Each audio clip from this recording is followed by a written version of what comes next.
Hello guys, welcome back to my YouTube channel. Thank you so much for your love and support, and if you haven't subscribed, please kindly do. Thank you. That will motivate me to continue. And also, so today I'll be talking about how to write an impressive cold email. So this is the sample of the cold email that helped me when I was applying.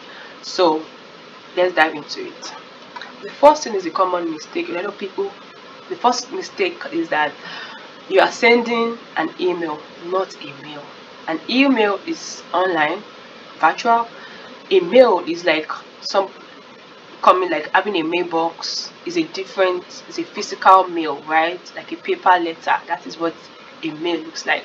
But an email is online. So please don't make a mistake of like, I want to send an email, I want to send a mail. You should know the difference. Thank you. Then the first thing after that is that your email should have a subject. You cannot just send an email without having a subject.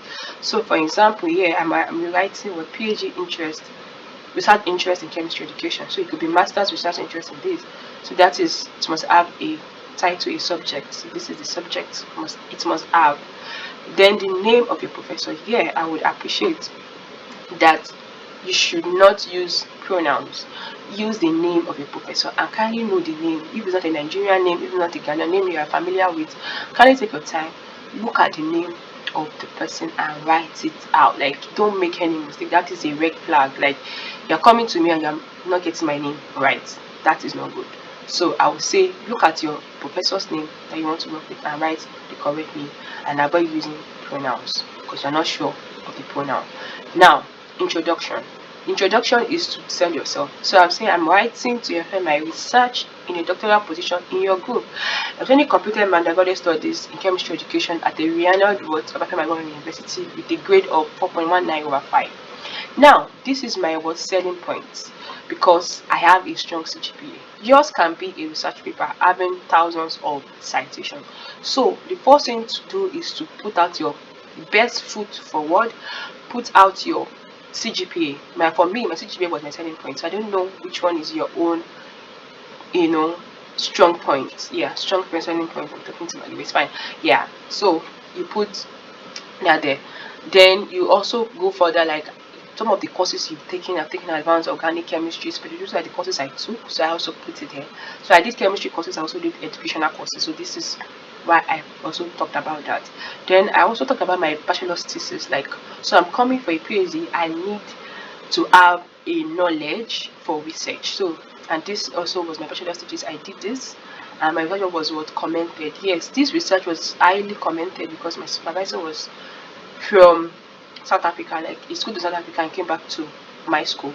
So it was one of the best research, even though it's in education, it's one of the best. So then my experience, I also went further to talk about my teaching experience. Why am I talking about my teaching experience here? Because I know what I'm coming to do. This is chemistry education. I know that it's going to be based on research and teaching. And also coming to the US, schools like that, they need your teaching experience. And I have a wealth of that because I started teaching experience even right from my undergraduate days. I was a part-time chemistry teacher at that time. So while I was school, so I wrote that there. Then even during the lockdown, so it was after COVID, I also talked about what I did. So I do not just put exercise here because I also did some other things. Then some of my I took, so that was okay. This was what I was currently doing. Then I was currently serving at Loyola College. I also wrote that, and I also talked about what I did. So after just teaching at Loyola College, I taught. So I just combined all my teaching experience here. And for this, I also talked about, okay, the things this offered me the privilege to give back to my community, do this project, do that project. I explained, I showed the results that what I was able to bring out or to do with that community. So I wrote those things there. Then to acquire more field, that's to show my passion, right? I also passed my Teacher Registration Council in Nigeria. I also became a bona fide member, that's 2019. I also joined the STAN, that is the Science Teacher Association of Nigeria in Oyo State chapter. Then I also attended a conference which was organized by this organization. I also had the opportunity to meet somebody special. So I'll talk about that one later, but that one doesn't really have to do with this code email. Then now the next point is, what do you know about your potential advisor you want to work with? Have you read your papers? Have you done your assignment? So here I wrote what I have read about my advisor at that time, like a potential advisor at that time. Like, so I read a paper, and this was what she. This was a recent publication, so it may not be a recent publication, but one of that publication, one of their publications. So you would state it. So here, please don't make mistake. You must not make mistake of the title. You must be sure of what you are writing at that point. No grammatical errors, no mistake in the title, but that is also like a red flag. Like, when you're coming to me, why are you making mistake on my paper and you want to work? So note all those small mistakes, then also say what the paper talked about. So I said, oh, this was the summary of what this paper is talking about, and I'm also particularly interested by what she talked about, like the technological tools that are using to help students to retain knowledge in chemistry. Then lastly, what are you bringing to the table? What is your potential stuff? So I went further saying I would appreciate the opportunity to work with you and to discuss other potential ideas. So that I've actually tried to shoot my shot here, like, okay, I want an interview, right? Indirectly. So yeah, what research ideas are you coming to bring to you? You say that there, or just like, I have a potential research ideas to help your group, right? Or not just use the word help, but to bring to the table, or to, yeah, so you want to discuss some research ideas. I think that's okay to discuss potential research ideas, and that's okay. Then I attach my what CV and my academic transcript. So this is like your academic CV. I'm going to talk about that later. Then thank you for your time and consideration. Look forward to hearing from you soon. Then you close. Yours sincerely, yours faithfully, then your name.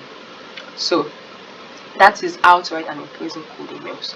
So I would say this is not, I've written thousands. I don't want to say thousands. I've written like tens, 20s, several code emails, and I did this for different professors. So I took my time to read about the advisors and write their own. So I cannot use this for something else. I can only use the first paragraph, second paragraph, this and this. Then the third one has to be specific. You can't just copy and paste and use it. No, you have to sit down, read what the advisor is doing relating to your research. Then you write the story, the short stuff of that potential advisor there. So I hope this is helpful. Please give me comments in the comment section. Yeah, so, and I hope this would help you in your journey. Thank you so much. And also, please don't try to copy and paste this document. This document is just there to help you, right? You know, this is related to teaching. It's just there to help you, to guide you on what to do. And finally, if you have a friend that can review for you, yes, you can review. And I would also want to appreciate if you're actually in the college of education, or you are related to education, I can help you read your code email before sending it out. And beware of using chat GTP. Like, don't just copy and paste. Edit your work, be authentic. Don't just copy from the internet and just paste it directly. No, you should be able to write things yourself. And this was not that time ChatGPT has not started. AI hasn't grown so much there in Nigeria. So that's just my little advice, and I wish you success in your search. Don't forget to dream big. See, I come your way next time. Bye.